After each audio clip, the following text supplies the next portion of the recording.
Oleh Yohanes, Wahyu itu ditulis kurang lebih tahun 90 setelah Yesus. Dia melihat 144.000 orang yang di surga. Itu nampak banyak tetapi sebelum banyak. Karena umat kita itu 5.000, kurang lebih 600 di paroki ini. Keuskupan ini sama dengan Semarang, kurang lebih 560.000 umatnya. Belum ada 1 juta. Kalau Semarang dan sini dijumlah ya sudah. Sedangkan ini tadi 144.000. Kita tidak tahu apakah ini adalah orang-orang dari perjanjian lama yang berkenan kepada Allah, ditambah dengan orang-orang setelah Tuhan Yesus, di mana banyak martir, banyak korban, khususnya di Israel dan Asia Kecil, dengan hidup mempersembahkan korban, hidup mempersembahkan diri, bahkan untuk orang tertentu mempersembahkan darah. Hanya lewat seperti itulah kita bisa bergabung dengan orang-orang kudus yang sudah ada di surga, yang sudah dilihat oleh Yohanes, yang dicintai oleh Tuhan itu, yang menulis kitab suci.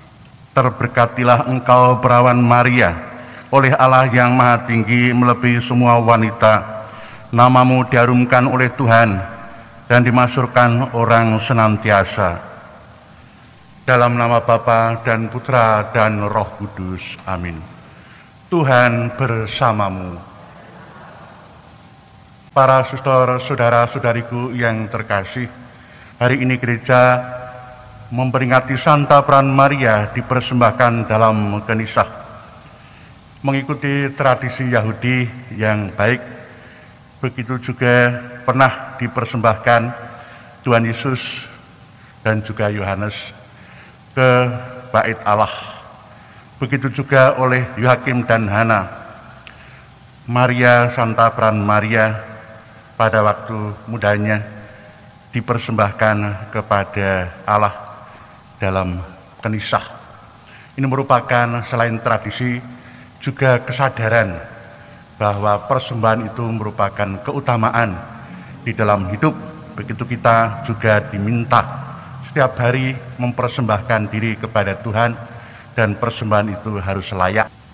Para suster, saudara-saudariku yang terkasih, dalam peringatan Santa Peran Maria dipersembahkan dalam kenisah ini mengingatkan kita akan hidup kita yang terus-menerus berjuang untuk mempersembahkan diri setiap hari, setiap saat, persembahan yang berkenan, persembahan yang berkualitas di dalam hidup kita. Ini tidak menyangkut soal jumlah, soal kuantitas, tetapi kualitas. Digambarkan dalam Injil ini orang yang kaya, orang yang miskin. Dalam kehidupan di masyarakat ada orang yang kaya dan juga ada yang sangat kaya. Dan orang miskin itu yang hanya mempunyai harta, uang untuk kehidupan sehari-hari, tidak mampu untuk menumpuk.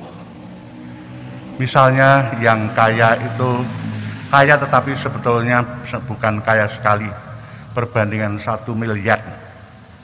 Sedangkan yang miskin paling mempunyai 1 juta saja sudah itu bersyukur. Bayangkan kalau yang miskin ini mempersembahkan katakanlah 100, wah ini sudah hebat sekali. Sebetulnya ini merupakan jaminan hari berikutnya tetapi sudah dipersembahkan. Bahkan ada yang miskin hanya punya 500, bahkan ada yang hanya 200, dipersembahkan misalnya 50 saja sudah persembahan yang berapa persen, lebih dari persepuluhan. Memberikan seluruh miliknya, seluruh hidupnya, totalitas. Sedangkan yang kaya, bahkan sangat kaya, yang memberikan 100.000. Kalau kolektor kan kelihatan merah, ya bisa dihitung dari sekian ini kan merahnya berapa. Itu atau 200.000. Itu sebetulnya memberikan sedikit dari 1 miliar atau 500 juta. Apalagi yang 10 miliar dan seterusnya. Sebetulnya itu ya sisa-sisanya saja.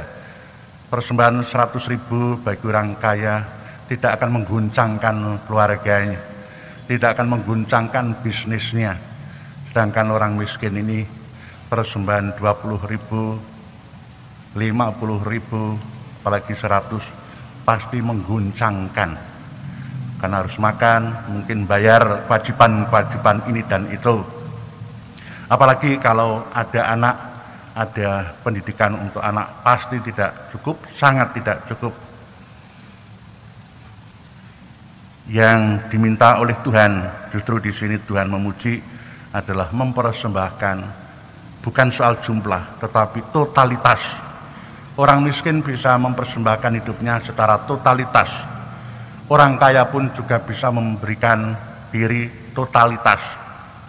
Kalau sudah kaya, aku sudah kaya, aku tidak memerlukan orang lain lagi, aku bisa hidup di apartemen sendiri, tercukupi, serba ada di sini, tinggal Gojek, tinggal pesan ini dan itu sudah datang sendiri. Ya, semakin terpuruk secara rohani. Justru orang itu mempersembahkan diri untuk masyarakat, untuk Tuhan, dengan aktivitas kerja sosial atau apapun di tengah-tengah kehidupan ini. Diharapkan ibu bapak, saudara-saudariku, para suster, persembahan itu tidak disuruh, tetapi sudah menjadi budaya dalam diri kita.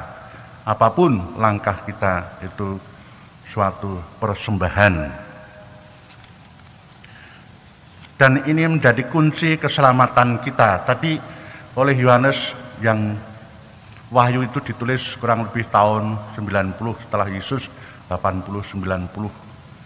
Itu dia melihat 144.000 orang yang di surga.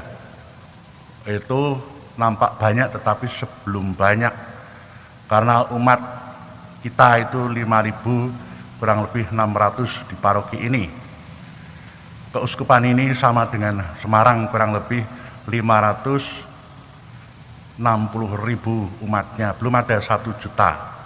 Kalau Semarang dan sini dijumlah ya sudah. Sedangkan ini tadi 144.000. Kita tidak tahu apakah ini adalah orang-orang dari perjanjian lama yang berkenan kepada Allah, ditambah dengan orang-orang setelah Tuhan Yesus, di mana banyak martir, banyak korban, khususnya di Israel dan Asia Kecil.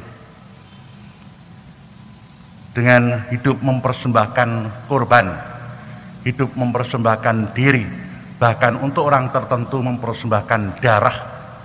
Hanya lewat seperti itulah kita bisa bergabung dengan orang-orang kudus yang sudah ada di surga, yang sudah dilihat oleh Yohanes, yang dicintai oleh Tuhan itu, yang menulis kitab suci. Maka marilah kita mensyukuri hidup kita, berjuang saling mendorong.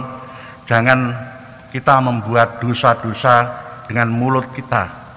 Janganlah kita menghakimi, menghukum orang lain dengan kemarahan, kehendak kita sendiri.